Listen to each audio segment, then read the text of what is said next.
Hoje nós vamos tratar dos parâmetros físico-químicos que são englobados para manter a qualidade de frutas e hortaliças, ou os principais parâmetros que estão relacionados com a qualidade das frutas e hortaliças.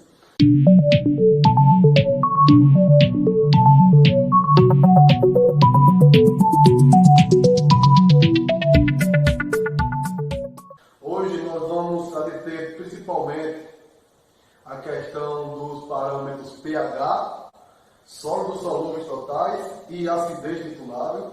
Esses são os parâmetros de controle em relação ao processamento de frutas e hortaliças, principalmente avaliado a questão das polpas de fruta.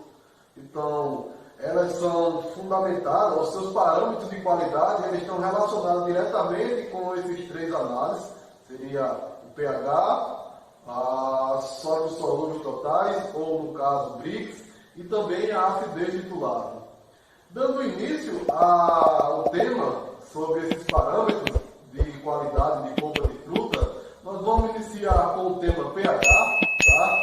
O pH ele é um parâmetro bastante importante em relação ao processamento de alimentos, não só em relação ao processamento, como também em relação à conservação e à qualidade desses produtos, pois o pH ele está envolvido em diversas situações, desde o desenvolvimento microbiano, reações químicas, bioquímicas de processos que ocorrem durante o estado de conservação ou amadurecimento de um fruto ou de uma hortaliça, certo?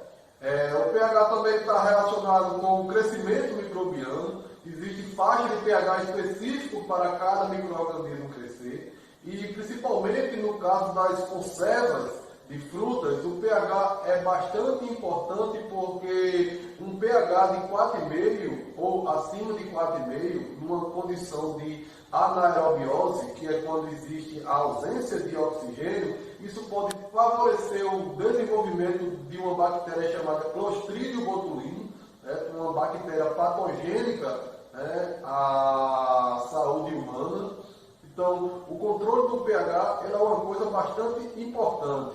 O pH ele é dado por uma equação onde pH é igual ao logaritmo de 1 dividido pela quantidade de H+.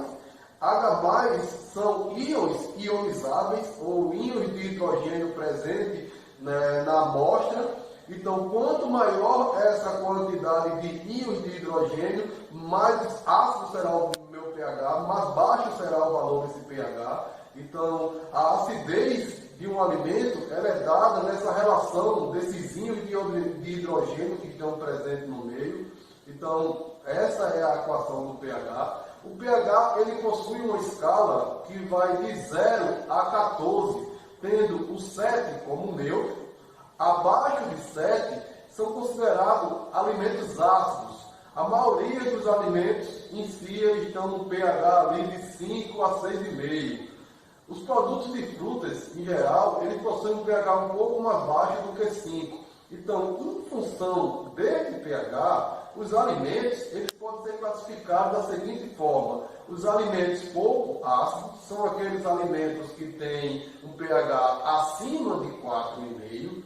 Os alimentos considerados ácidos são aqueles alimentos que têm um pH ali entre 4 e 4,5. E os alimentos muito ácidos, que são aqueles alimentos que possuem um pH abaixo de 4. Percebe-se aí que as frutas, em geral, elas são consideradas alimentos muito ácidos, pelo menos a maioria delas, principalmente as frutas cítricas, são aquelas que têm um pH abaixo de 4. Tá? Então, esse pH ele é importante no processamento, não só para a conservação em relação ao micro-organismo, mas, por exemplo, a geleia, ela só tem o seu ponto exato se ela tiver um pH específico ali próximo de 3 a 3,4. Então, os alimentos acima de 7, que apresentam um pH acima de 7, seriam considerados básicos. Quase nenhum alimento possui um pH acima de 7, exceto a clara do ovo, ela possui um pH ali próximo de 9. Então, quanto essa classificação ou quanto essa escala do pH, sabemos aqui que ela vai de 0 a 14, 7 é neutro, valores abaixo de 7 a gente considera como sendo um alimento ácido, ou seja, um alimento que tem uma maior quantidade de íons de hidrogênio, certo? Disponível, dissociado na amostra ou no alimento. Um pH acima de 7, que vai de 7,1 a 14, seriam os alimentos considerados básicos ou alcalinos.